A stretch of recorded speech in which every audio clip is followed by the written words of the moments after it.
अस्सलाम वालेकुम। मेरा नाम है एडवोकेट शर्जील अरशद ख़ान। मेरा ताल्लुक़ मुल्तान शहर से है।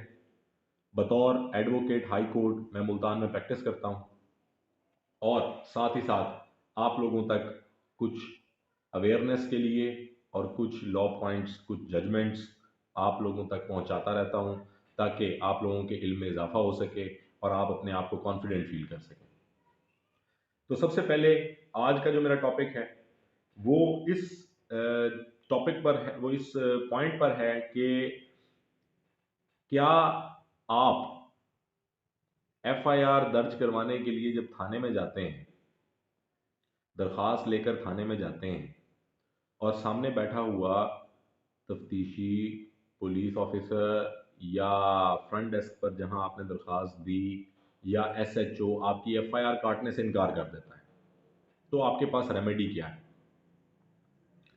देखिए, अगर एफआईआर दर्ज करवाने के लिए आप गए और फ्रंट डेस्क पर वसूल हुई, उसके बाद आपकी एफआईआर नहीं दी गई, काटी नहीं गई एफआईआर, उसको इंदराज नहीं किया गया उसका रजिस्टर में, मुतल्लिका रजिस्टर में, तो आपके पास रेमेडी है थाने के हायरार्की की, यानी कि जो एसएचओ के हाईअप्स हैं, आप उनको दरख्वास्त दे सकते हैं। उसके बाद अगर फिर भी आपकी एप्लीकेशन पर कोई अमल दरामद नहीं होता, आपका मुकदमा दर्ज नहीं होता, तो उस सूरत में आप ex officio justice of peace की अदालत में एक पिटीशन दायर करते हैं अपने वकील साहब के ज़रिए और सेशन जज उसको मार्क करेंगे एडिशनल सेशन जज साहब को। एडिशनल सेशन जज साहब की अदालत में उसकी सुनवाई होगी, आपको सुना जाएगा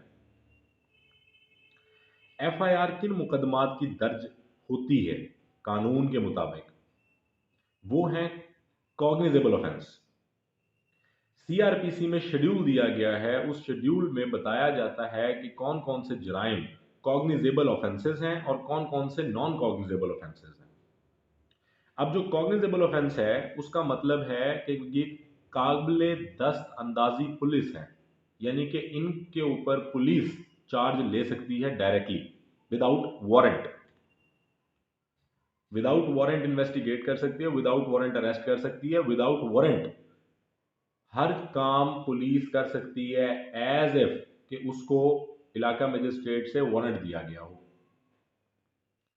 तो अगर आप काबिले दस्त अंदाजी पुलिस जुर्म की रिपोर्ट दर्ज करवाने गए और एसएचओ ने इनकार कर दिया और आपने उसके हाईअप्स तक को एप्लीकेशंस लिखी लेकिन कोई रिड्रेसल नहीं हुआ, अब आपके पास एक रास्ता मौजूद है जो कि 22 से 22B की पिटीशन है जो कि सेशन जज साहब को दी जाएगी। इस पर हमा किस्म की जजमेंट्स मौजूद हैं, लाइन के साथ, तवातर के साथ, जिस पे सुप्रीम कोर्ट का भी यही व्यू है और ऑनरेबल हाई कोर्ट का भी यही व्यू है कि एफआईआर दर्ज करने से पहले अगर कोई शख्स रिपोर्ट कर रहा है किसी कॉग्निजेबल ऑफेंस को, किसी काबिल दस्तंदाजी जुर्म को, बिलफर्ज किसी चोरी को, तो अगर पुलिस उसकी दरखास्त इसलिए मौसूल नहीं कर रही, इस वजह से उसकी दरखास्त पर एफआईआर नहीं दे रही कि वो ये समझते हैं कि ये कॉग्निजेबल ऑफेंस हुआ ही नहीं है, तो भाई आपको कैसे पता चला कि कॉग्निजेबल ऑफेंस नहीं हुआ? जो रिपोर्ट दे रहा है, जो एप्लीकेशन दे रहा है, आप उसकी एप्लीकेशन नोट कीजिए, आप उसका इंदराज अपने रजिस्टर में कीजिए। उसके बाद आप इन्वेस्टिगेशन करने के अहल होंगे 156 के तहत। 156 के तहत आप इन्वेस्टिगेशन कीजिए। अगर आपकी इन्वेस्टिगेशन में ये पाया जाता है कि जिन जिन लोगों के खिलाफ ये दरख्वास्त दी गई थी वो बेगुनाह हैं, तो आप उनको बेगुनाह कीजिए। और अगर आपको लगता है कि जी ये गुनाहगार हैं, तो आप उनको गुनाहगार लिखिए। आपको ये हक किसने दिया कि आप एक शहरी को इनकार कर दें कि जी हम आपकी रिपोर्ट दर्ज नहीं करते क्योंकि ऐसा कोई जुर्म जो आप बता रहे हैं हुआ ही नहीं। इस पर बेशुमार जजमेंट्स हैं और जब आप ये चीज़ सेशन जज साहब को उनके सामने बताते हैं अपने वकील साहब के ज़रिए, तो ऑटोमेटिकली वो मुतलका थाना को ऑर्डर करते हैं कि जी इनका मुकदमा दर्ज किया जाए और इंदराज मुकदमा के बाद बंदों को अरेस्ट किया जाए, मुतलका लोगों को इन्वेस्टिगेशन अमल में लाई जाए और 24 घंटे के अंदर अंदर इलाका मजिस्ट्रेट की अदालत में पेश किया जाए अरेस्टेड पर्सन को।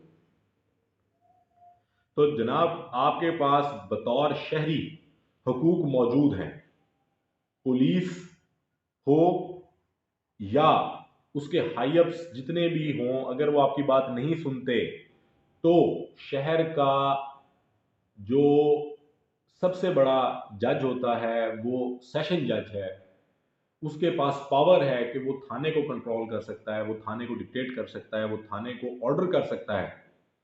But as per the guidelines of Supreme Court and High Court, he cannot interfere within the investigation of any investigation agency, even police.